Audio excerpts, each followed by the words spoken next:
Assalamualaikum warahmatullahi wabarakatuh.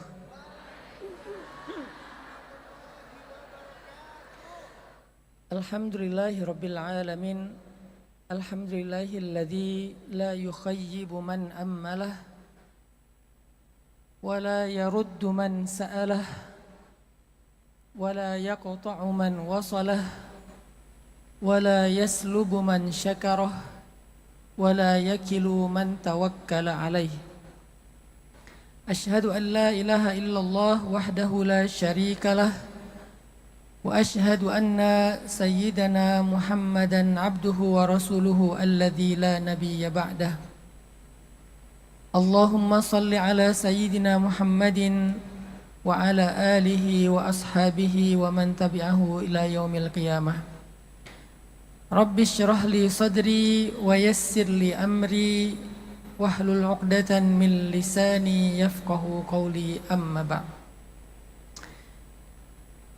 Yang sama-sama kita muliakan dan kita hormati Imam Besar dan juga DKM Masjid Al-Akbar,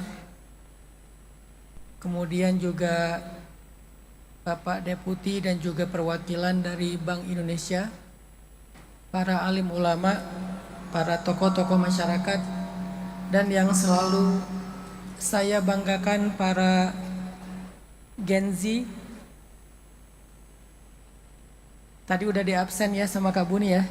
Banyakan gen milenial atau Gen Z? Oh masih Gen Z ya. Belum besar-besar ya. Ahlan wa sahlan min jadid. Selamat datang di majelis ilmu kita pada sore hari ini. Sore ini saya pengen sharing sama kalian tentang bagaimana Gen Z mempersiapkan diri menjelang masuknya bulan suci Ramadan. Jadi POV-nya adalah POV Gen Z. Karena POV-nya POV Gen Z dan milenial, mungkin salah satu di antara isunya adalah tentang kesehatan mental. Apa kira-kira hubungan antara Ramadan dengan kesehatan mental? Bisa nggak kita jadikan bulan suci Ramadan itu sebagai bulan terapi mental kita? Karena kesehatan mental itu termasuk salah satu di antara isu yang sering dibahas di dalam Al-Quran. Salah satunya misalnya kalau kalian baca ya, asbabun nuzul dari surat dan ayat. Banyak sekali ternyata cerita-cerita di balik ayat dan surat Al-Quran itu berkaitan dengan isu mental.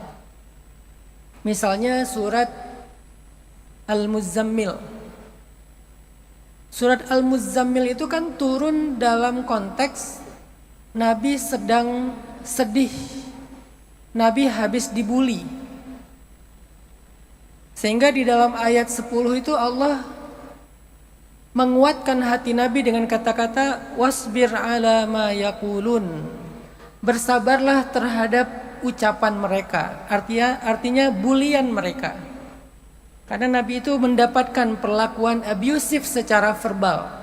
Dibilang majnun, dibilang muzammam, dibilang kadzab, dibilang sahir, bahkan yang paling berat pernah dibilang abtar. Abtar itu secara konteks budayanya artinya mandul, walaupun secara bahasa artinya terputus. Tapi kalau kita baca kisahnya, itu maksud dari kata-kata rajulun abtar, laki-laki abtar itu artinya laki-laki mandul. Kenapa Nabi dikatain mandul? Gara-gara Nabi kehilangan putranya. Setiap punya anak laki-laki masih bayi meninggal, masih kecil meninggal, masih kecil meninggal. Sehingga akhirnya beliau dibully dengan kata-kata rajulun abtar, laki-laki mandul kata mereka. Jadi Nabi itu sering sekali dibully dengan verbal. Kalau sekarang mungkin dalam bentuk digital itu ya komen, hate speech. caption-caption yang jelek atau sengaja dibikin konten-konten untuk memframing negatif, itu adalah bentuk dari yaqulun atau wa idza khatabahumul jahilun. Arti jahilun dalam konteks mental itu adalah orang-orang toksik. Kalau dalam terjemahan umum, jahilun itu artinya orang-orang jahiliyah. Dan jahiliyah itu sendiri artinya ya toksik. Dengan segala perilaku buruknya, badhi dalam ucapannya itu badhi, abusive. Sehingga wa idza khatabahumul jahilun, kalau orang-orang toksik itu ngata-ngatain kalian gitu. Jadi ternyata kalau kita balik ke surat Al-Muzammil, alasan turunnya surat Al-Muzammil itu adalah untuk menguatkan mental Nabi setelah Nabi mendapatkan bulian secara verbal dari orang-orang toksik atau orang-orang jahiliyah. Sehingga Allah berfirman, salah satu potongan ayatnya di ayat 10, wasbir ala ma yaqulun wahjurhum hajran jamila wadharni wal mukadzibin. Bersabarlah terhadap ucapan mereka, terhadap verbal mereka, terhadap kata-kata mereka. Dan tinggalkanlah mereka, abaikanlah mereka, cuek sama mereka secara baik-baik, biar aku yang menghadapi mereka. Jadi ini salah satu contoh surat ayat di dalam Al-Quran yang ngebahas mental issue, teman-teman. Walaupun selama ini jarang ada da'i atau ustadz yang mungkin fokus mengangkat mental issue dalam kajian, bukan berarti itu nggak ada. Hanya kan setiap kiai ustadz itu punya concernnya sesuai dengan segmentasi dakwah. Karena segmen dakwah saya adalah gen milenial dan sekarang masuk ke Gen Z, maka concern saya adalah tentang mental health, tentang kesehatan mental, dan banyak sekali ayat-ayatnya. Atau kalau kalian baca juga cerita di balik turunnya surat Ad-Duha, Asy-Syarah, apalagi Asy-Syarah, secara judul suratnya aja udah mental banget itu, lapang dada. Jadi nama suratnya aja surat mental, lapang dada. Lapang dada itu kalau dalam bahasa mental itu adalah rilis. Dan ada ayat rilisnya di dalam surat Asy-Syarah. Wa wada'na anka wizrak, yang kami turunkan beban dari punggungmu, artinya rilis, melepaskan beban. Jadi surat Ad-Duha sendiri, surat Asy-Syarah sendiri adalah surat mental issue. Belum lagi nanti surat Al-Kautsar yang tadi jelas alasannya gara-gara Nabi dibully secara verbal. Lalu Allah membela Nabi dengan kata-kata, Inna a'tainakal kautsar. Kamu itu Muhammad dapat banyak sekali kebaikan dari Allah. Inna syani'aka huwal abtar. Yang ngata-ngatain kamu terputus atau mandul, dia yang terputus. Jadi seolah-olah Allah membela Nabi SAW dengan turunnya surat Al-Kautsar. Nah, sekarang kita kembali kepada Ramadan. Apa hubungan antara amaliyah Ramadan dengan kesehatan mental? Dari sekian banyak mental problem, kira-kira mana nih yang bisa menjadi fokus kita untuk kita terapi di bulan Ramadan? Menurut saya, salah satu di antara mental problem yang bisa kita selesaikan di bulan Ramadan itu adalah anxiety. Cemas, gelisah. Yang nanti mungkin efeknya bisa overthinking, overworried, panic attack. Bahkan ada yang sampai harus pakai obat mood stabilizer karena dia nggak bisa tidur, karena dia dapat serangan panic attack. Kenapa seseorang mengalami anxiety dalam hidupnya? Ya mungkin kalau nggak anxiety, ya mungkin dia udah ngalamin yang namanya mental exhaustion, kelelahan mental atau burnout. Mentalnya itu udah capek dengan beban-beban hidup yang luar biasa selama 1 tahun. Jadi bisa dibilang Ramadan itu adalah break Setelah kita mengalami burnout selama 11 bulan. Setelah kita capek dengan hidup kita selama 11 bulan dengan segala masalah dan beban hidup kita. Kan semua kita capek kan? Seorang istri mungkin capek ngurus anak-anak, ngurus suami. Seorang ayah capek mencari nafkah dengan karirnya, dengan masalah di kantornya. Yang jomblo juga capek dengan harapan-harapan palsunya. Capek masih ngintip mantan pakai akun kedua, nggak bisa move on. Capek dengan ya segala beban hidup lah. Nah, bagaimana cara kita rilis semua beban itu? Gimana cara kita bisa tenang atau break, bisa rohatun nafs atau rohatul bal? Apa itu rohatul bal? Istirahat pikiran. Karena salah satu di antara syair yang ditulis oleh orang-orang Arab pada masa Umar bin Khattab itu adalah, Amirul Mukminin Umar bin Khattab itu adalah seorang presiden yang paling tenang pikirannya. Seorang pemimpin negara yang paling memiliki rohatul bal. Pikirannya itu tenang. Dia bisa tidur di mana aja. Kadang tidur di tanah, kadang tidur sambil bersandar di pohon, sangat tenang gitu. Sementara kita yang tidur di kasur, tidur di spring bed, kita susah insomnia kan, susah tidur. Kenapa? Karena bal itu bukan bal-balan ya, itu bahasa Arab bukan bahasa Jawa.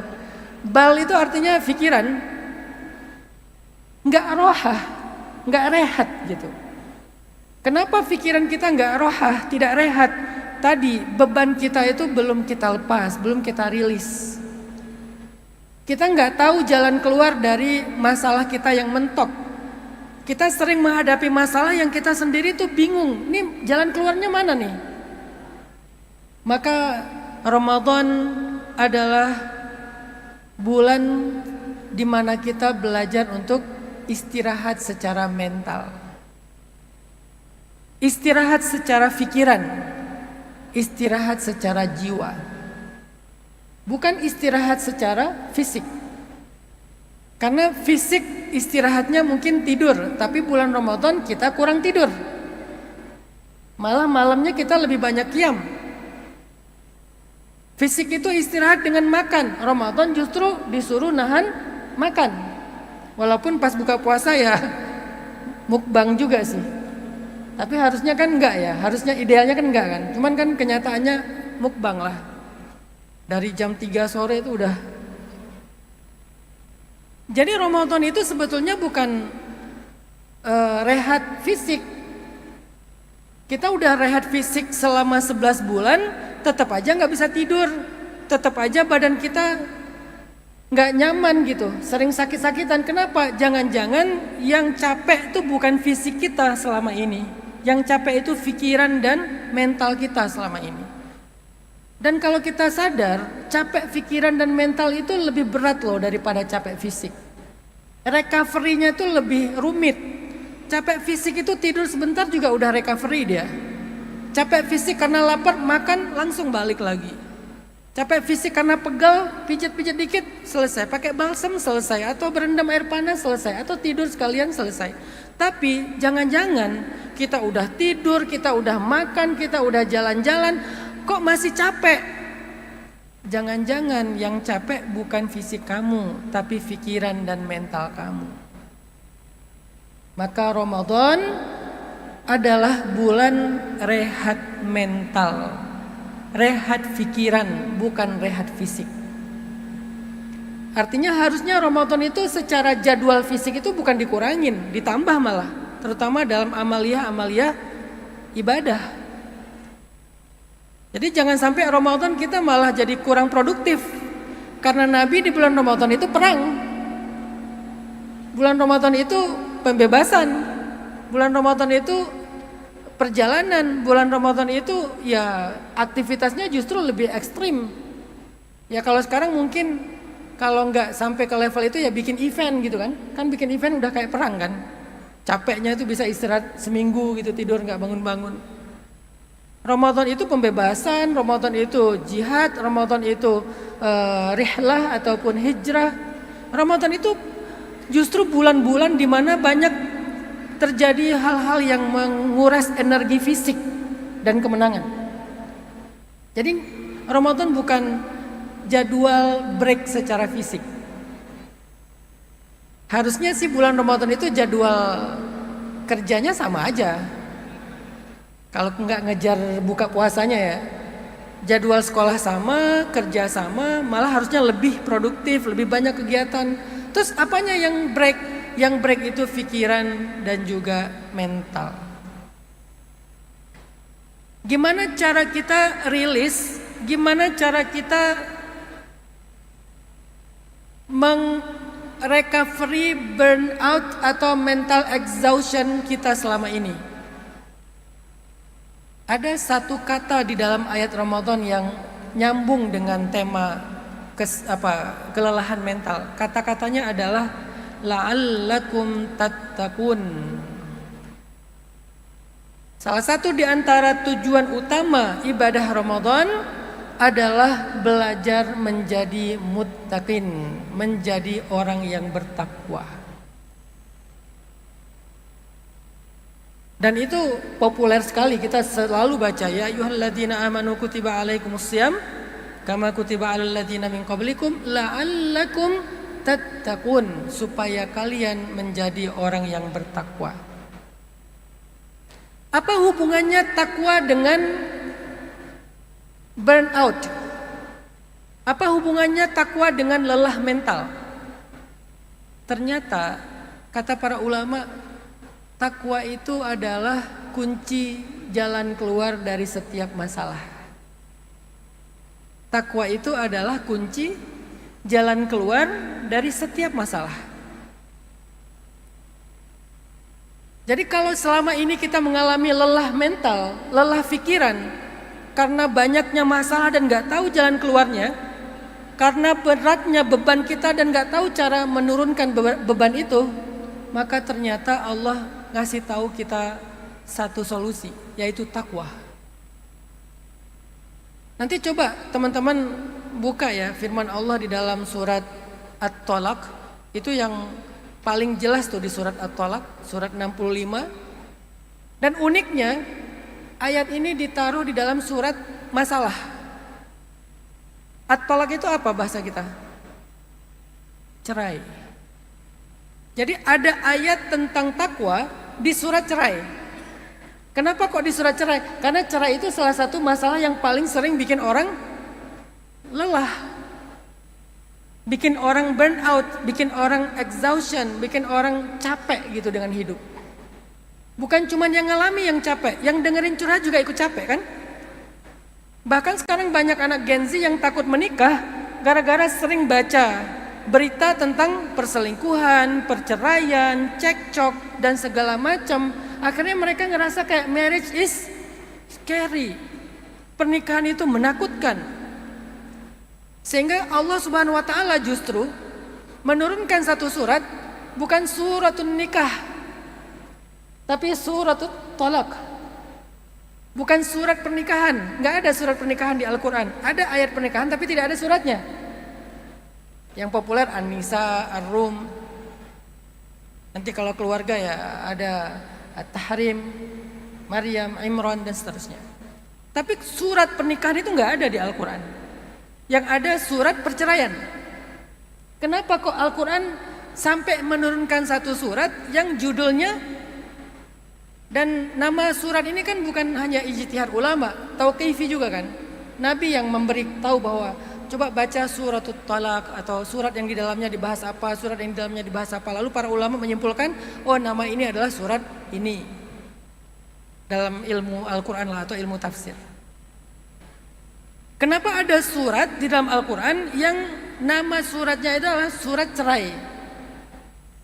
Bukan Islam mensuggest kita buat perceraian, bukan. Tapi Islam tahu salah satu di antara isu yang paling rumit dalam kehidupan sosial itu adalah isu rumah tangga.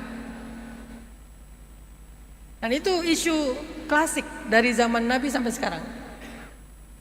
Bukan hanya zaman sekarang, oh sekarang mah marriage is scary. Enggak, udah ada surat cerai dari sejak 1400 tahunan yang lalu. Jadi marriage is scary itu mungkin udah dari zaman Nabi gitu. Bahwa pernikahan itu memang berat. Sampai Allah turunkan surat khusus tentang masalah perceraian. Tapi uniknya yang dibahas di dalam surat perceraian ini bukan tata cara bercerai aja. Tapi yang dibahas justru tentang takwa. Ini unik nih. Apa hubungannya cerai dengan takwa? Ternyata takwa itu adalah jalan keluar. Mau kasus perceraian, mau kasus nggak dapat kerjaan, mau kasus patah hati, mau kasus sedih, mau kasus kecewa, mau kasus marah, apapun problem kita, apapun beban hidup kita, ternyata disimbolkan di dalam surat At-Talaq, jalan keluarnya adalah at-taqwa. Makanya di akhir ayat kedua setelah Allah bicara tentang perceraian, gak boleh mengusir perempuan dari rumah setelah bercerai sampai selesai masa iddah dan seterusnya lah ya, fikih perceraian lah ya. Di akhir ayat kedua Allah ngasih nasihat. Apa firman Allah? Wa man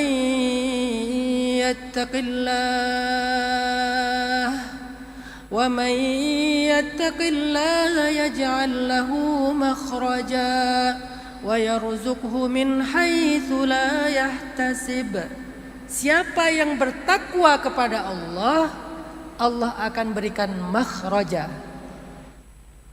Kalau kita baca tafsir, makhraja itu kata para ulama tafsir, mereka membuat semacam sebuah ilustrasi tentang makhraja itu apa.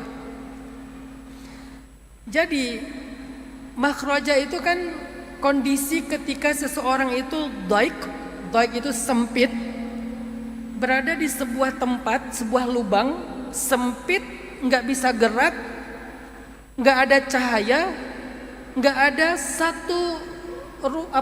ada satu lubang kecil pun untuk bernafas. Jadi itu ilustrasi tentang makhraja ya di dalam tafsir ya.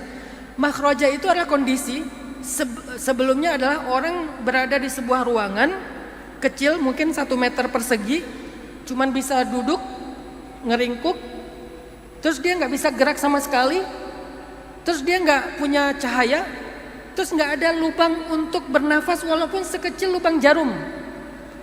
Itu kondisi daik, kondisi yang sempit. Tiba-tiba dia keluar dari ruangan itu, berada di sebuah tanah lapang yang luas, yang udaranya segar, yang cahaya mataharinya banyak. Nah, kondisi tanah lapang itu dalam bahasa Al-Quran disebut dengan makhraja. Ini ilustrasi tafsirnya. Kondisi setelah tadi sempit di sebuah ruangan kecil, tertutup, rapat, nggak ada lubang jarum untuk bernafas, nggak ada cahaya, nggak bisa gerak sama sekali, sampai orangnya panik, sampai orangnya itu putus asa. Ini gimana cara saya keluar? Cara saya keluar? Tiba-tiba dia keluar di sebuah ruangan atau di sebuah padang rumput atau di sebuah tempat yang terbuka, sangat luas, terbuka dan tidak ada pembatas. Itu namanya makhraja. Maka seperti itulah kehidupan seseorang ketika dia sudah bertakwa. Dari tadinya sempit sesempit-sempitnya, nggak tahu mau gerak kemana, bingung minta tolong siapa, nggak bisa bernafas, sesek sesek-seseknya, gelap, nggak tahu jalan keluar. Begitu kamu bertakwa, ya ja'allahu makhraja, Allah berikan tempat yang luas sampai tidak ada batas. Ini versi tafsir. Definisi dari makhraja dalam bentuk ilustrasi ulama. Sehingga ketika Allah berfirman wa may yattaqillaha yaj'al lahu makhraja, artinya siapa di antara manusia, di antara orang-orang beriman yang merasakan hidupnya dhaik, hidupnya sempit, enggak bisa bergerak sama sekali, kesana kemari mentok, depan, belakang, kanan, kiri, atas, bawah, mentok semuanya. Gak ada jalan keluar, gak bisa bernafas, sesek dengan segala masalahnya. Ya Allah, gimana ini? rasanya udah gak mungkin lagi ditolong, gak mungkin lagi dapat solusi. Pernah gak kita berada dalam kondisi kayak gitu? Hampir berputus asa dengan jalan keluar, dengan solusi, dengan pertolongan. Rasanya gak mungkin lagi kita bisa bangkit, gak mungkin lagi kita bisa survive. Kita udah pasti akan hancur, akan binasa. Udah gak ada harapan, benar-benar gelap di masa depan itu, gak tahu mau ngapain. Ketika kalian lagi dalam kondisi seberat itu, Allah memberikan kalian sebuah tawaran. Wa may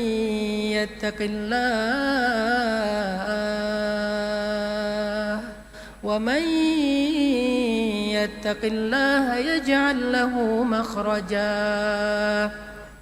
Ayo belajar takwa. Kalau kamu udah bertakwa, yaj'al lahu makhraja. Allah kasih kamu jalan keluar. Kamu gak akan tahu gimana jalan keluarnya, tapi ada. Allah Maha Kuasa. Terus gimana belajar takwanya? Ya ayyuhalladzina amanu kutiba alaikumusiyam. Belajar di bulan Ramadan dengan siyamnya, dengan imsaknya, dengan tarawihnya, dengan khatamnya, dengan tadarusnya, dengan zikirnya, dengan sholawatnya, dengan sodakohnya, dengan iktikafnya, dengan Lailatul Qadarnya. Coba kamu tingkatin ketakwaan. Loh, apa hubungannya antara Ramadan dengan takwa? Karena Ramadan itu as-siyam atau as-saum dalam bahasa Arab itu artinya imsak. Ma huwa as-saum? As-saum huwal imsak. Puasa itu menahan. Itu definisi saum atau siam, menahan, imsak. Apa menahan apa? Secara simbolik menahan diri dari makan dan minum dan juga hawa nafsu.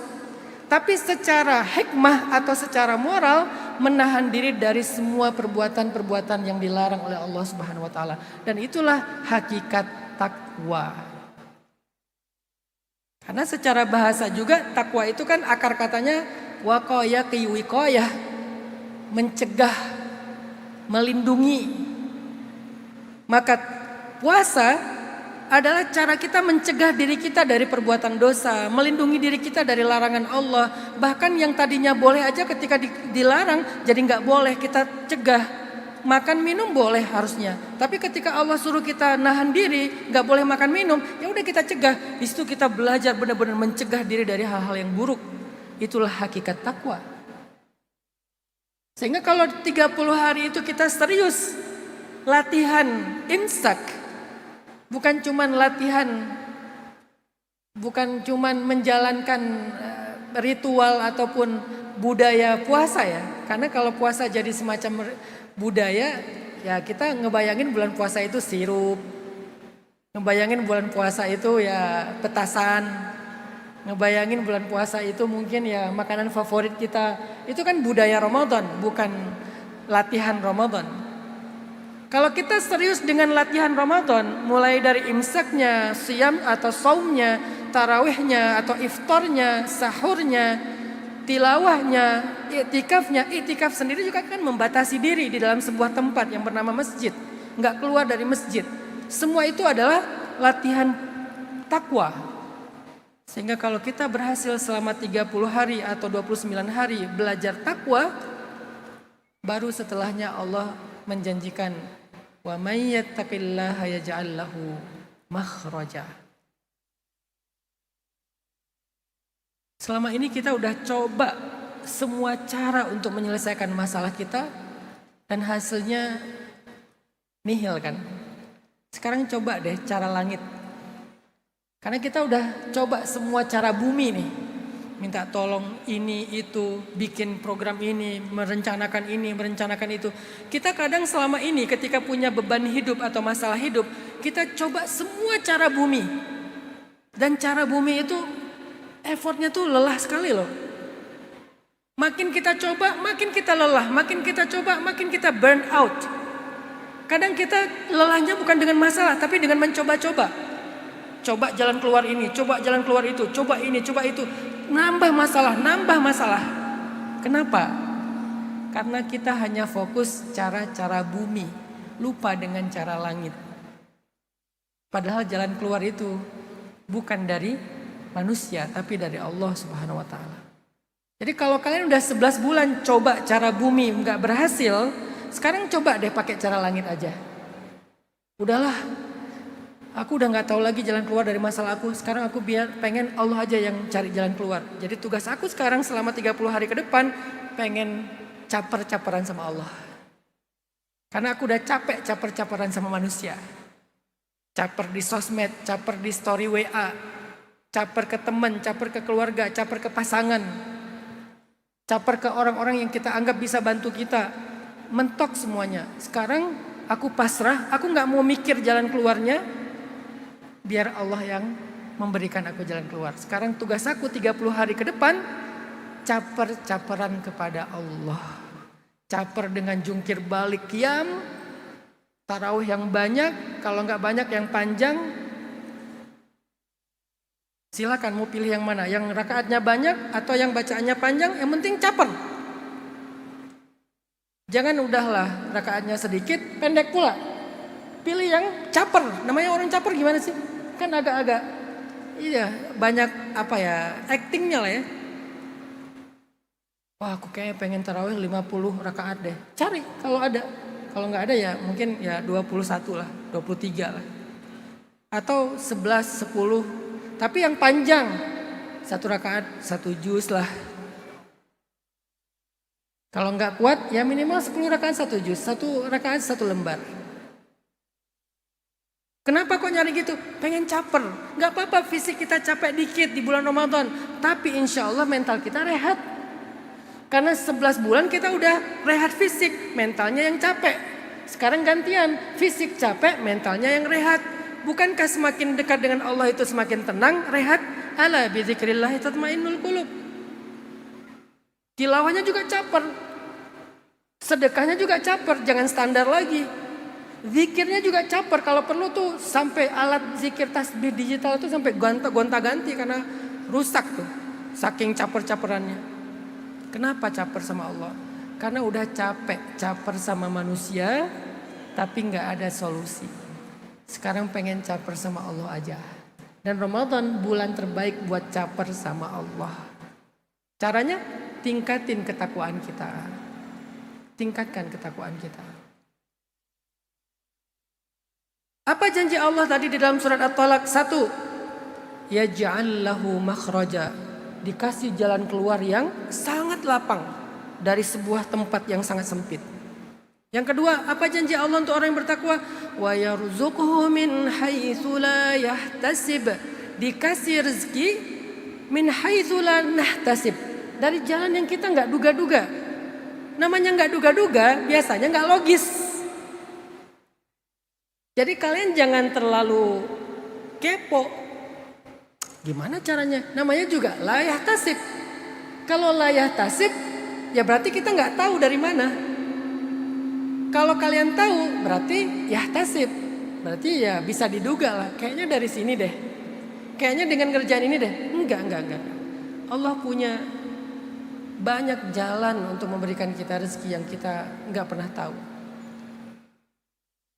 Bisa dapat kerjaan, bisa tiba-tiba temen yang udah lama nggak bayar utang akhirnya bayar utang, transfer. Tiba-tiba dapat project apa, pokoknya ada aja. Wa yarzuqhu min haitsu la yahtasib.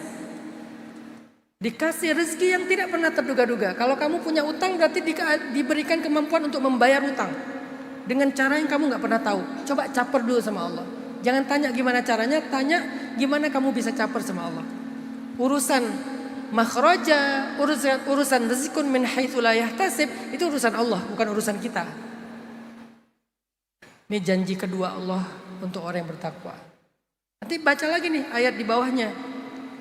Ayat di akhir ayat keempat. Masih tentang orang bertakwa. Wa may yattaqillaha yaj'al lahu min amrihi yusra. Siapa yang bertakwa kepada Allah, Allah jadikan dari setiap urusannya ada kemudahan. Dikasih kemudahan dari urusan kita. Ustadz, urusan saya berat banget. Allah mudahkan. Jadi kalau selama ini kita taunya fa inna ma'al usri yusra, inna ma'al usri yusra. Tapi gimana caranya? Wa may yattaqillaha yaj'al lahu min amrihi yusra. Gimana cara biar dapat yusra? Karena kita tahu setiap usrin ada yusra. Pertanyaannya how? Kan kata Allah setiap usrin itu pasti ada yusra, nggak mungkin nggak ada. Jadi percaya deh, setiap kesusahan kalian pasti ada kemudahannya, nggak mungkin nggak ada. Yang jadi masalah selama ini kita nggak pernah tahu, nggak pernah ngulik caranya gimana. Kita cuman kayak fokus dan pasrah aja dengan janji fa inna ma'al usri yusra, inna ma'al usri yusra. Nunggu aja, nggak mengusahakan apa-apa. Terus pas nggak dapat kita bilang katanya ada kemudahan, kok nggak dapat sih? Berarti kamu nggak baca surat At-Talaq. Padahal surat Asy-Syarah itu dijelaskan di surat At-Talaq. Tentang gimana cara dari usrin jadi yusra yang ada di surat Al-Insyirah atau Asy-Syarah, itu jawabannya ada di ayat keempat surat At-Talaq. Wa may yattaqillaha yaj'al lahu min amrihi yusra. Di surat Asy-Syarah Allah pengen kita believe. Allah pengen kita percaya. Nggak ada kesusahan yang nggak ada kemudahannya. Pasti ada. Apapun itu. Mau urusan keluarga, mau urusan karir, mau urusan pribadi, mau urusan pertemanan, mau urusan kampus, sekolah, kerja, apapun, penyakit. Apapun usrin yang kamu sedang hadapi sekarang, pasti ada yusronya, pasti ada. Pertanyaannya gimana mentransisi dari usrin menjadi yusra? Jawabannya ada di akhir ayat keempat At-Talaq. Wa may yattaqillah, takwa. Jadi kalau selama ini kita ngerasa usrin, tapi nggak ada yusra, padahal Allah sendiri berjanji ada fa inna ma'al usri yusra. Jadi satu paket itu berarti kita selama ini belum ngulik surat At-Talaqnya, baru surat Asy-Syarah atau Al-Insyirahnya. Kita baru ada di fase motivasi, belum ke teknisnya. Baru di fase belief, belum how to-nya. Ya Allah, kata Engkau setiap kesusahan pasti ada kemudahan. Kenapa ya hidup saya susah, belum beres, datang lagi kesusahan berikutnya, datang lagi kesusahan berikutnya. Why always me gitu kan ya? Kenapa kok ada terus, kok saya terus? Oh, belum baca At-Talaq. Baru baca Al-Insyirah. Ternyata cara ngedapatin sesuatu yang sudah Allah janjikan di surat Al-Insyirah yaitu yusra dengan wa may yattaqillah, takwa. Caper lagi sama Allah. Gak apa-apa lah bulan Ramadan mungkin kita agendanya emang lebih banyak agenda langit. Walaupun sambil kerja kan bisa agenda langit sambil kerja kan. Kerja itu agenda bumi. Tapi niatnya buat langit. Jadi agenda langit kan. Sekolah agenda bumi tapi niatnya buat langit. Artinya ini peribahasa ya. Artinya kita niatkan lillahi ta'ala jadi ibadah. Belum lagi sambil bekerja, sambil sekolah kita masih bisa kan zikir sambilan gitu. Kalau belum terlalu pro ya mungkin ada waktu buat zikir, ada waktu buat belajar. Kalau udah pro mungkin bahkan sambil beraktivitas dia bisa berzikir. Karena dia udah jadi orang ahli zikir. Sholat duha yang selama ini mungkin gak pernah sholat duha jadi sholat duha di kampus, di kantor. Yang selama ini mungkin gak ada target tilawah sesempatnya sekarang ditarget. Pagi baca dulu 1/4 juz, siang 1/4 juz, sore 1/4 juz, sebelum tidur 1/4 juz, khatam 1 juz minimal. Pokoknya targetin beres Ramadan khatam 30 juz, gak boleh enggak. Wajib minimal sekali. Kalau bisa 3 kali 10 hari khatam lebih bagus. Berarti 1 hari 3 juz. Kalau bisa seminggu khatam 4 juz sebulan ya alhamdulillah gitu. Caper, makin caper makin yusra, makin caper makin yusra. Ini janji Allah untuk orang yang bertakwa yang ketiga. Pertama, makhraja. Yang kedua, rizqun min haitsu la yahtasib. Yang ketiga, min amrihi yusra. Yang keempat, ayat kelima. Wa may yattaqillaha yukaffir anhu sayyi'atihi wa yu'zim lahu ajra. Siapa yang bertakwa kepada Allah, Allah maafkan kesalahan-kesalahannya dan Allah lipat gandakan pahalanya. Kalau kita bertakwa, kalau kita memperbaiki hubungan kita dengan Allah, yang tadinya tuh amalan pahalanya receh, itu dinilai di sisi Allah tuh jadi besar. Untuk orang yang bertakwa, hal-hal yang receh itu jadi bernilai besar loh. Apa yang receh? Receh di sini artinya mudah gitu. Salah satunya adalah niat. Niat itu ringan. Niat itu ibadah, tapi ibadah batin. Kalian nggak perlu gerakan buat niat. Kalian nggak perlu ucapan yang kecuali ibadah ya. Tapi kalau niat dalam keseharian itu kalian nggak perlu ucapan. Kalian nggak perlu kayak harus melakukan sesuatu, cuma di hati aja. Bahkan para ulama dulu tuh punya sebuah metode namanya ta'addudin niyah namanya. Namanya ta'addudin niyah. Apa itu ta'addudin niyah? Memperbanyak niat dalam satu amal. Contoh kata mereka, kalau ada yang bertamu ke rumah saya malam-malam, ngetok pintu rumah saya tidak akan membuka pintu rumah sebelum membuat minimal 10 niat baik. Jadi mereka sebelum buka pintu tuh udah berniat 10 amal soleh. 1, kalau ini adalah orang yang ingin bertamu, insya Allah saya akan memuliakan tamu. Pahala memuliakan tamu itu besar. Kalau ini adalah orang yang pengen belajar ilmu, saya akan ajarkan ilmu. Mengajarkan ilmu pahalanya juga besar. Kalau ini adalah ulama yang ingin mengajarkan ilmu, saya akan belajar ilmu. Belajar ilmu juga pahalanya besar.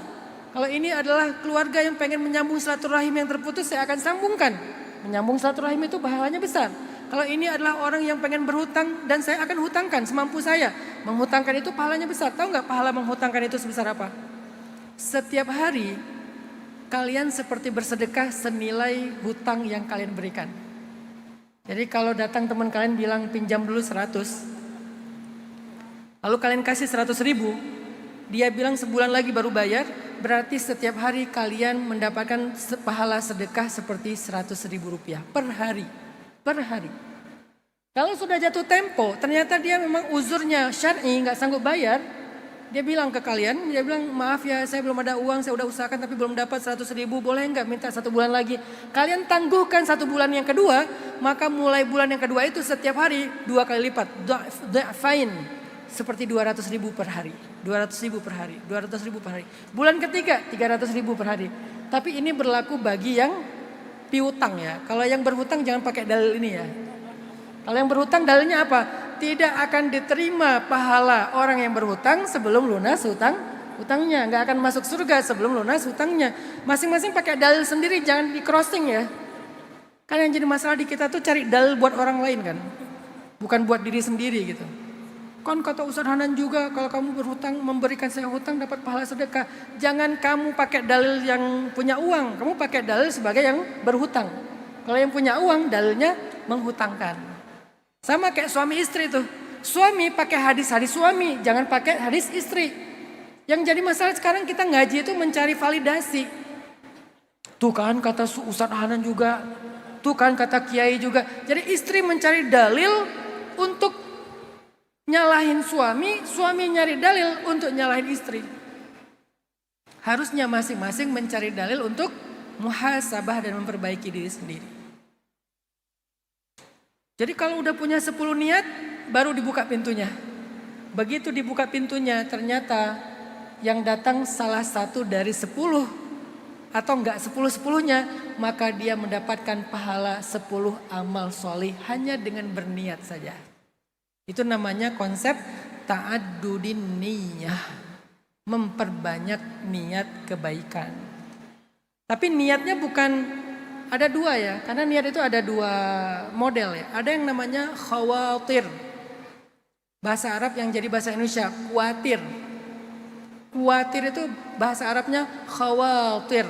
Tapi karena kita susah bilang kha dan ta, jadi kuatir. Harusnya khawatir. Jadi kalau teman kalian agak-agak cemas, jangan khawatir. Susah ya, keselak ya. Itu bahasa Arab by the way, yang jadi bahasa Indonesia. Apa itu khawatir? Yang jadi niat itu ada dua. Ada khawatir, ada azam. Ada azam, ada khawatir, ada azam. Khawatir itu niat yang selintas terus hilang. Itu namanya khawatir. Pengen dia jadi hafiz gara-gara ngelihat anak kecil hafiz Quran. Besoknya hilang. Pengennya haji gara-gara ngelihat orang pulang haji. Besoknya hilang. Pengen ya sedekah 1M gara-gara ngelihat ada yang sedekah ke masjid 1M. Besoknya hilang. Pengennya banyak tapi nggak ada yang kuat. Itu namanya khawatir dan itu tidak berpahala.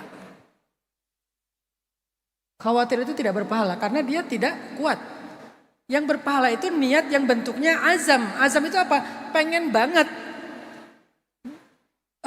Bukti bangetnya apa? Kalau ada kesempatan dia lakukan. Dan dia udah memulai. Misalnya kalian pengen banget hafiz 30 juz. Mulai dari sekarang. Walaupun dapatnya nanti sebelum meninggalnya 10 juz, 5 juz. Tapi pahala kalian 30 juz teman-teman. Karena sudah dimulai. Pengen umroh atau pengen haji. Nabung dari sekarang. Ternyata qadarullah meninggal belum sempat haji. Pahalanya haji utuh. Karena sudah ikhtiar, sudah mujahadah. Azam namanya. Pengen sedekah 1M. Mulai dulu 10.000 konsisten. Pakai kris. Bukan sponsor ya. Dari 10.000, 20.000, 30.000, 100.000, 100 juta, 1M. Kalau nggak dapat gimana? Mentok-mentoknya 10 juta Ustaz. Pahalanya 1M. Kenapa? Azam. Bukan khawatir.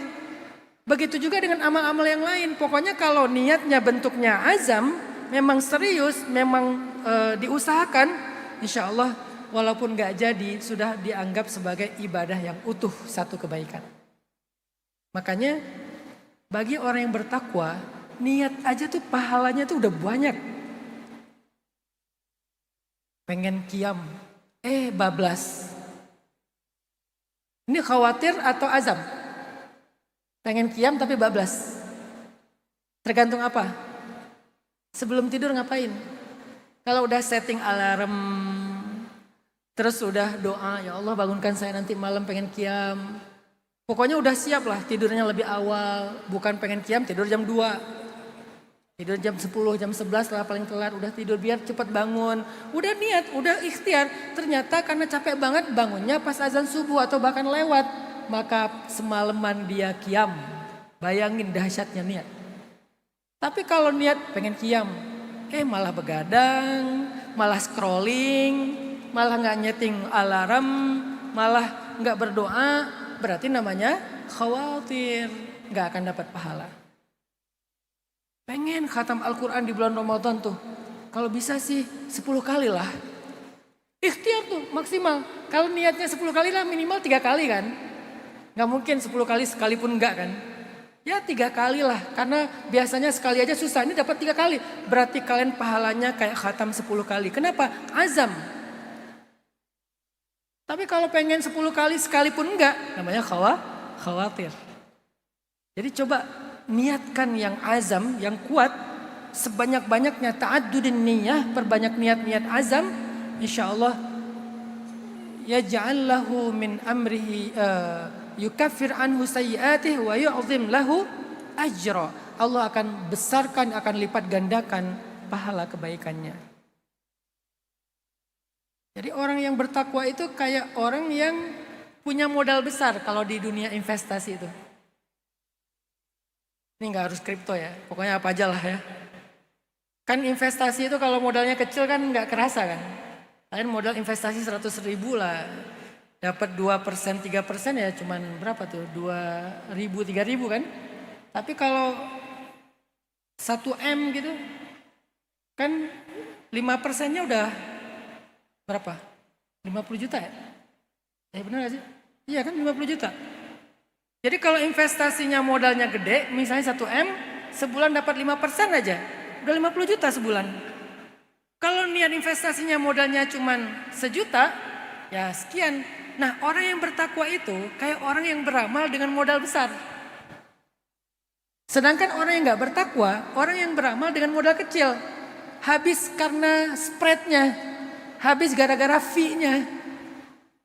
Tapi kalau kalian investasi dengan modal besar, fee dan spreadnya tuh oke lah, ada 0,5 kali 2 jual beli 1%, masih dapat lah.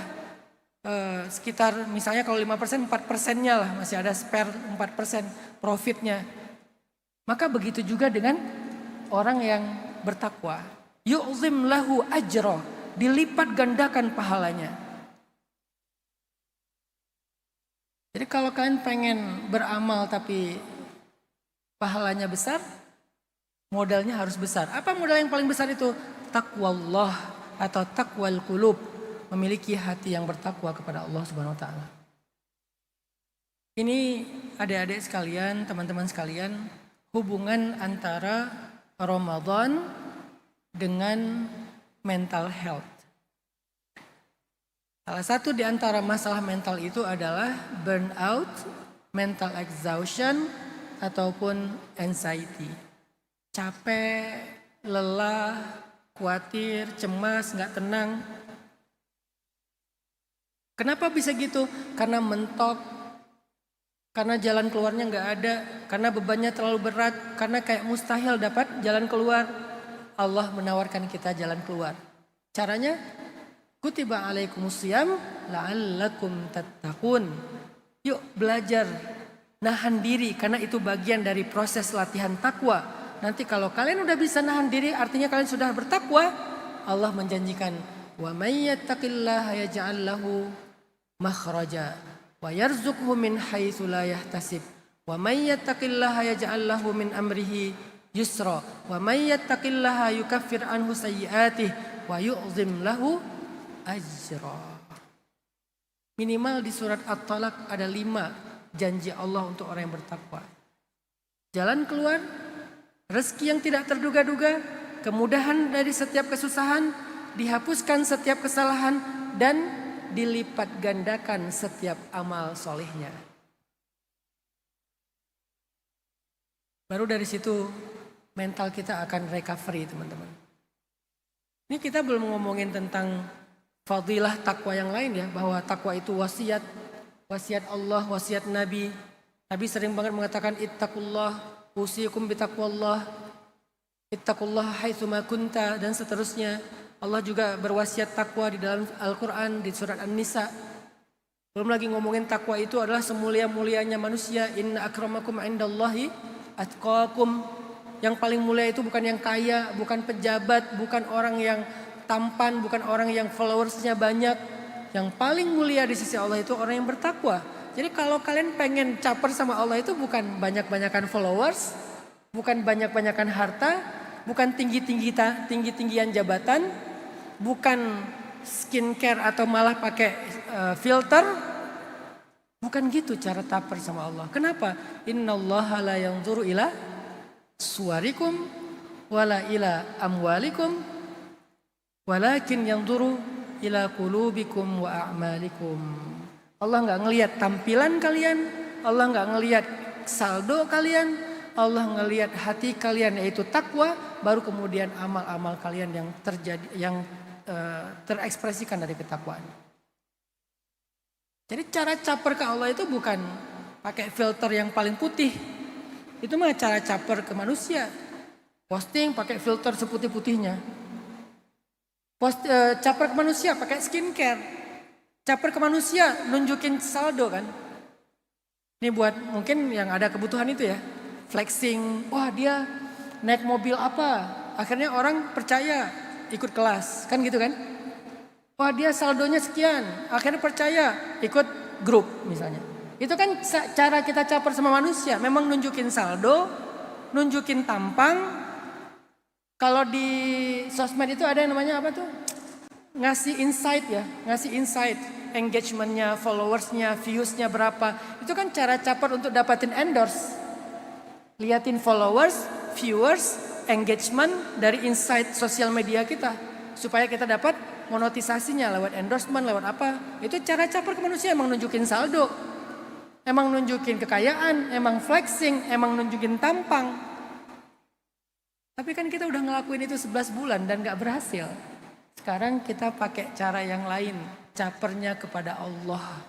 Dan cara caper kepada Allah adalah man aslaha sariratahu aslahallahu ala niyatahu, kata para ulama. Siapa yang memperbaiki sarirahnya, sarirah itu yang tersembunyi, hati kita, niat kita, pikiran kita, zikir kita, jiwa kita, itu sarirah namanya. Maka Allah akan perbaiki alaniyah. Alaniyah itu yang tampak, kehidupan kita, urusan kita, hubungan kita, pekerjaan kita. Man aslaha sariratahu aslahallahu alaniyatahu. Bahkan kalimatnya lebih panjang. Man aslaha ma bainahu wa bainallah aslahallah ma bainahu wa bainan nas. Siapa yang memperbaiki urusan antara dia dengan Allah, Allah yang akan perbaiki urusan antara dia dengan manusia.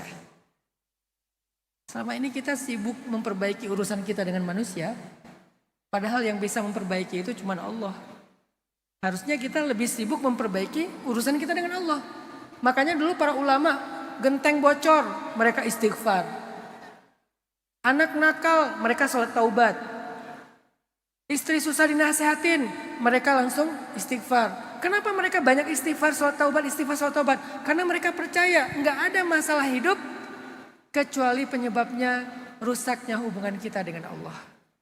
Sehingga nggak ada solusi hidup kecuali jalannya perbaikan hubungan kita dengan Allah. Sederhana pikiran para ulama itu. Nggak ada masalah hidup kecuali penyebabnya rusaknya hubungan kita dengan Allah. Itu hakikatnya. Syariatnya bisa macam-macam. Syariatnya itu kan sebab akibat ya. Tapi hakikatnya bukan itu. Kenapa rumah tangga cekcok? Kenapa anak-anak susah dinasehatin? Kenapa rezekinya seret? Kenapa rugi terus? Kenapa ini? Kenapa itu? Kenapa? Itu syariat. Hakikatnya apa? Ada yang masalah antara kamu dengan Allah. Sehingga para ulama sebelum mereka memperbaiki syariat, mereka perbaiki dulu hakikat. Man aslaha ma bainahu wa bainallah, aslahallahu ma bainahu wa bainan nas. Siapa yang memperbaiki antara hubungan antara dia dengan Allah, Allah yang akan perbaiki hubungan antara dia dengan manusia. Dan memperbaiki hubungan dengan Allah itu namanya takwa. Semoga nasihat sederhana dan singkat ini bisa menjadi bekal buat kita semuanya. Biar setelah Ramadan itu mental kita itu udah rilis. Beban kita udah rilis, anxiety kita itu udah nyaman. Masalah kita udah mulai ada jalan keluar yang tidak terduga-duga insya Allah. Kesimpulannya, Ramadan bukan bulan rehat fisik. Justru fisiknya lebih capek di bulan Ramadan. Harusnya, idealnya. Tapi Ramadan bulan rehat batin. Makanya sholat malam Ramadan itu khusus dinamakan tarawih. Dari kata rohah. Tarawih itu dari kata rohah. Apa arti tarawih atau taraweh? Tarawih itu artinya sholat rehat. Sholat santai. Berdirinya santai, rukuknya santai, sujudnya santai. Sesantai apa berdirinya? Ya selembar, 2 lembar, 1 juz, 2 juz. Yang saya pernah ceritakan ketika saya masih kuliah di Mesir, gak sengaja saya pernah sholat di satu masjid, 1 malam 10 juz. Kapok saya di situ. Syekh saya gak ngomong lagi, cuman bilang, Hanan yuk ikut saya. Imamnya bagus. Saya dulu senang dengan imam yang bacaannya bagus. Waktu itu imamnya mirip bacaan Syekh Sa'dul Ghamidi. Alhamdulillahi Rabbil Alamin, Ar-Rahmanir Rahim, Maliki Yawmiddin, Iyyaka na'budu wa iyyaka nasta'in. Nyaman gitu bacaannya kayak Syekh Sa'dul Ghamidi. Dan dulu saya kalau tartil itu suka pakai iramanya Sa'dul Ghamidi dulu. Sebelum kemudian sekarang pakai irama Kurdi ini sendiri. Tiba-tiba lagi nyaman-nyaman, loh ini udah setengah juz. Saya nggak sadar udah setengah juz. Mulai itu, wah nggak benar nih kayaknya. Kalau setengah juz rakaat pertama aja udah setengah juz, nih kayaknya nggak benar nih. Benar, 1 rakaat 1 juz. Itu saya berdirinya udah gini. Dalam hati saya udah mulai agak-agak suuzon nih. Pamer. Terus beres 1 juz ruku. Rukunya kayak baca setengah juz. Kebayang gak ruku setengah juz? Begitu imam baca Sami'allahu liman hamidah, saya gak bisa balik. Udah kegembok ini. Saking lamanya ruku. Sujudnya kayak setengah juz. Jadi malam sholatnya 11 rakaat ba'da isya sampai nggak sempat makan sahur, hampir nggak sempat makan sahur, full. Besoknya saya nggak balik lagi. Diajak sama syekh saya, yuk Hanan ikut lagi. Syekh saya nggak enak badan ini sofa segala macam. Padahal ayat yang dibaca saya hafal, saya ngerti tafsirnya karena saya ngambil syu'bah tafsir, saya ngambil fakultas tafsir Al-Quran, jadi saya sedikit-sedikit ngerti lah tafsirnya. Hafal ayatnya. Saya waktu itu umurnya baru 19 tahun. Masih muda sekali, masih kuat. Tapi saya nggak kuat berdiri. Sebelah saya ada kakek-kakek umur 60 tahun. Dia nggak hafiz, dia bukan anak Al-Azhar. Dia nggak ngerti ayatnya. Karena orang Mesir belum tentu ngerti Al-Quran. Bahasanya beda soalnya. Beres sholat saya tanya ke kakeknya. Kek, udah berapa kali kakek sholat di sini? Udah 10 tahun katanya. Saya pikir baru 2 kali 3 kali ya. Udah 10 tahun. Hah? Kok kakek betah banget berdiri, saya aja yang masih muda gak kuat. Kakek ngerti ayatnya? Gak ngerti. Kakek Al-Azhar? Enggak. Sekolah biasa. Kakek Hafiz? Enggak. Cuman hafal sedikit-sedikit. Enggak sampai 1 juz. Saya masih muda, saya bilang. Saya kuliah di Al-Azhar, jurusan tafsir. Saya hafal ayat yang dibaca. Tapi kok saya gak betah ya kek? Kata kakek itu, nak, kamu berdiri dengan tenaga kamu. Saya berdiri dengan iman. Saya berdiri dengan iman, bukan dengan fisik. Kalian pernah ngeliat kan orang tarawih atau qiyam, maaf ya, mungkin kakinya sebelah cacat gitu ya. Dia bawa tongkat, berdiri sebelah kaki. Di Bandung ada tuh di tempat saya. Saya pernah tuh ngimamin sholat, di belakangnya tuh makmumnya ada yang kayak gitu. Saya tadinya mau mempersingkat bacaan, karena biasanya kita 1 malam 1 juz, gak sampai 10 juz sih, 1 malam 1 juz lah. Tapi karena ngeliat dia, saya pengen baca At-Takasur sampai Al-Ikhlas saja, sampai Andas gitu kan, yang pendek-pendek. Tapi kata dia, saya udah biasa Ustaz di masjid lain malah 3 juz.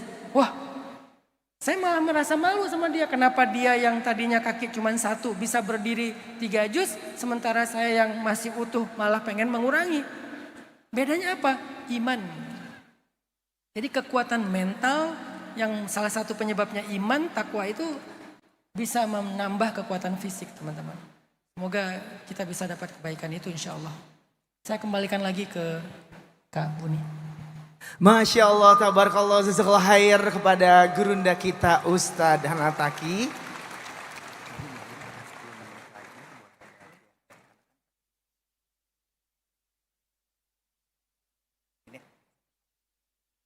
Oke, ini alhamdulillah masih ada waktu ya. Ini kita akan kasih kesempatan untuk yang beruntung mau bertanya kepada gurunda kita Ustadz Hanataki ya. Oke, siapa yang mau bertanya boleh acungkan tangannya. Sebentar. Siap. Oh, yang depan sini aja. Pak, yang depan sini Pak. Ya. Nah, boleh namanya siapa? Dari mana? Oke, namanya siapa, Mas? Assalamualaikum warahmatullahi wabarakatuh. Waalaikumsalam warahmatullahi wabarakatuh. Nama saya Umar. Umar. Asalnya Cirebon. Cirebon? Yes. Oke, luar biasa, Masya Allah. Saya izin tanya tadi. Ini soal tema juga bijak mengelola rezeki. Nah, Bagaimana menyikapi soal keadaan internal atau keadaan global mengenai gejolak konflik? Semisalnya dengan adanya peperangan yang mengakibatkan inflasi dan berdampak juga ke harga emas atau saham-saham emas yang naik. Masya Allah. Yang ingin saya tanyakan, apakah saya bisa dikatakan orang yang dolim karena saya merasa senang karena mendapatkan keuntungan akan kejadian tersebut? Oke. Sedangkan di sisi lain banyak orang yang menderita akan kejadian tersebut. Mas Umar pasti tukang emas ya? Bukan? Bukan. Saya lebih ke nyari momentum investasi. Masya Allah. Oke, nanti kita mendengar penjelasan dari Ustadz Hanan ya. Ada lagi? Udah cukup? Udah cukup. Boleh. Terima kasih Mas Umar. Ini luar biasa. Mentang-mentang acaranya Bank Indonesia ya. Jadi seputaran keuangan. Luar biasa nih. Jarang sekali nih Gurunda pertanyaan. Mungkin mohon izin untuk dijawab. Ya ini dari kayak konsultasi keuangan ya.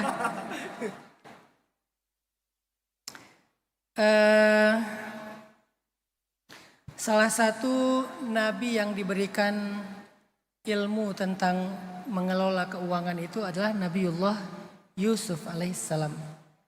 Nabiullah Yusuf itu bisa dibilang ahli finance beliau. Kenapa dibilang ahli? Karena beliau terbukti bisa menjaga satu negara dari sebuah kondisi riset. Kan itu kayak riset ya, krisis besar kan. Jadi lagi krisis besar di Mesir.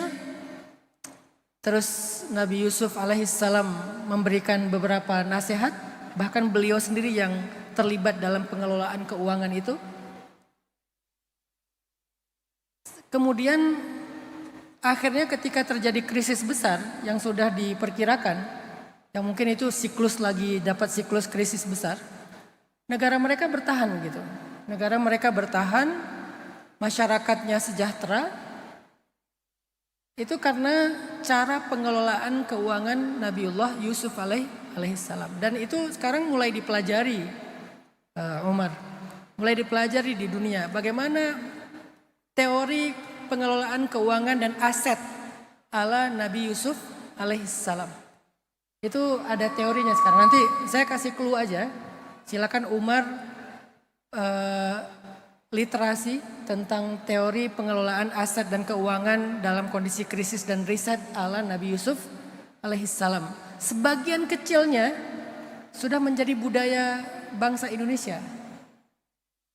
Karena saya tinggal di Jawa Barat. Di Jawa Barat itu ada satu suku pedalaman yang mereka itu siap kapanpun terjadi krisis global. Mereka nggak akan pernah kelaparan. Karena mereka itu hidupnya tuh selain udah mandiri, mereka tahu bagaimana cara mengelola aset pangan mereka gitu. Ada suku pedalaman di Sunda, di Jawa Barat tuh yang mereka bisa nyimpen beras atau padi 100 tahun. Nyimpen padi 100 tahun. Dan itu bukan tentang cara menyimpan aja, mulai dari cara menanam, memanen, lalu menyimpan. Dan mereka pakai metode namanya lunar cycle, pakai siklus bulan ya. Kapan bulan menanam, kapan bulan memanen, dalam kondisi bulan seperti apa kita boleh memanen.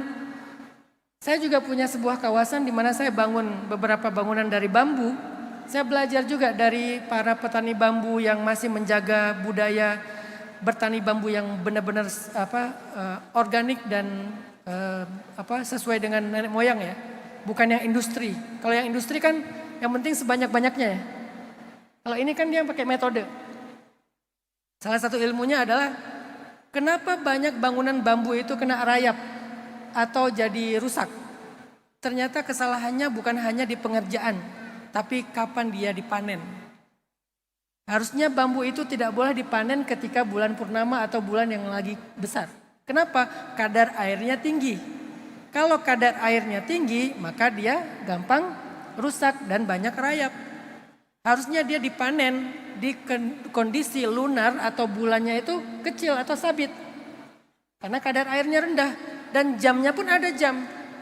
Gak boleh sembarangan jam dalam 24 jam manen, gak bisa. Ada jam memanen di mana kadar air, rayap, segala macam itu rendah. Mereka pakai itu semuanya. Dan itu ternyata diwariskan dari Nabiullah Idris alaihissalam, kemudian Yusuf alaihissalam. Kalau khusus masalah astronomi, kemudian farming, itu Idris. Dan Nabi Idris itu sangat mengerti tentang astronomi, lalu dipakai dalam kalender pertanian. Sedangkan Nabi Yusuf mengelola asetnya. Jadi Nabi Idris, Nabi Yusuf ini luar biasa keilmuannya, bisa dibilang bapak astronomi itu Nabi Idris. Saking astronominya, meninggalnya pun gak di bumi. Saking astronominya ya, meninggalnya juga di langit.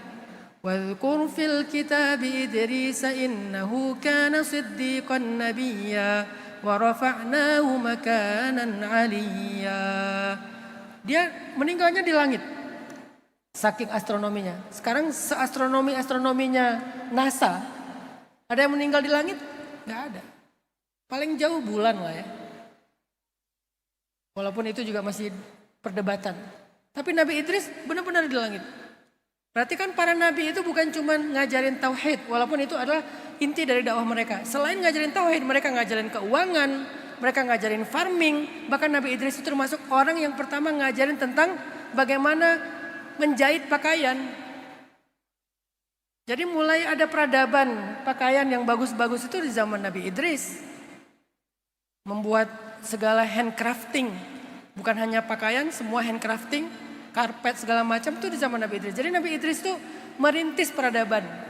Astronominya, farmingnya, kemudian groomingnya. Grooming itu riayah ya, apa ya riayah? Menggembala. Groomingnya, farmingnya, astronominya, apa yang kalau masalah pakaian teh? Fashion mungkin ya, fashion gitu. Sedangkan Nabi Yusuf selain ngajarin tauhid, beliau juga diutus untuk memperbaiki sistem keuangan masyarakat Mesir. Terutama menghadapi siklus krisis dan riset global di masanya. Dan itu udah jadi teori sekarang. Nah harusnya kalau pakai cara itu kita bukan diuntungkan dari kemiskinan orang.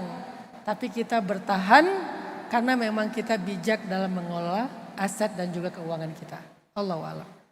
Masya Allah, tabarakallah. Terima kasih jazakallah khair Gurunda untuk jawabannya.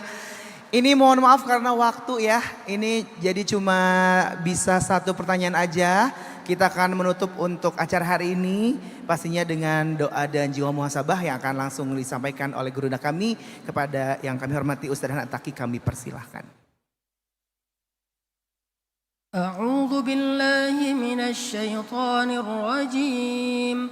بسم الله الرحمن الرحيم اللهم لك الحمد كله ولك الشكر كله وإليك يرجع الأمر كله سره وعلانيته فأهل أنت أن تحمد وأهل أنت أن تعبد لا إله إلا أنت الأحد الصمد لم يلد ولم يولد ولم يكن له كفوا أحد اللهم صل على سيدنا محمد في الأولين وصل على سيدنا محمد في الآخرين وصل على سيدنا محمد في الملأ الأعلى إلى يوم الدين وصل وسلم وبارك على سيدنا محمد وعلى آله وأصحابه أجمعين اللهم إليك أسلمنا وبك آمنا وعليك توكلنا وإليك أنبنا وإليك حاكمنا نعوذ بعزتك أن تضلنا، أنت الحي الذي لا يموت، والجن والإنس يموتون. اللهم أنت ربنا لا إله إلا أنت، خلقتنا ونحن عبادك، ونحن على عهدك ووعدك ما استطعنا، نعوذ بك من شر ما صنعنا، نبوء لك بنعمتك علينا ونبوء بذنوبنا، فاغفر لنا فإنه لا يغفر الذنوب إلا أنت. يا حي يا قيوم، يا حي يا قيوم، يا حي يا قيوم، برحمتك نستغيث، أصلح لنا شأننا كله، ولا تكلنا إلى أنفسنا طرفة عين. ربنا آتنا من لدنك رحمة، وهيئ لنا من أمرنا رشدا، واجعل لنا من كل ضيق مخرجا، ومن كل هم فرجا، ومن كل عسر يسرا. اللهم أعطي كل واحد منا مسألته، وقضي كل واحد منا حاجته. اللهم إنك قلت وقولك الحق، ادعوني أستجب لكم. ها نحن ندعوك كما أمرتنا، فأجب لنا كما وعدتنا.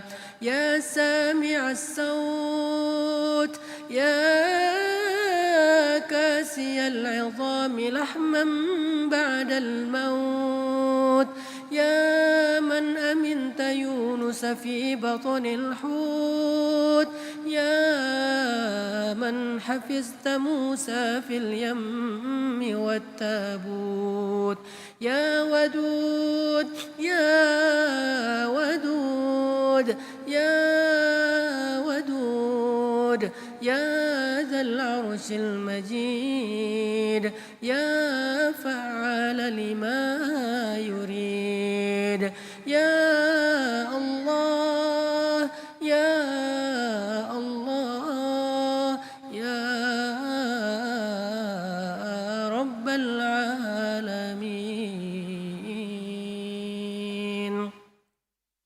ربنا آتنا في الدنيا حسنة، وفي الآخرة حسنة، وقنا عذاب النار، وأدخلنا الجنة مع الأبرار.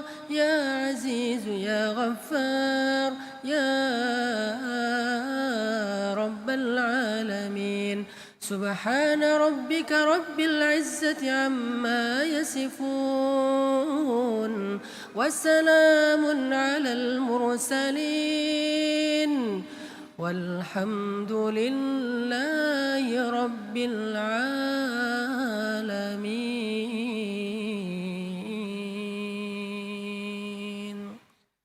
الفاتحة.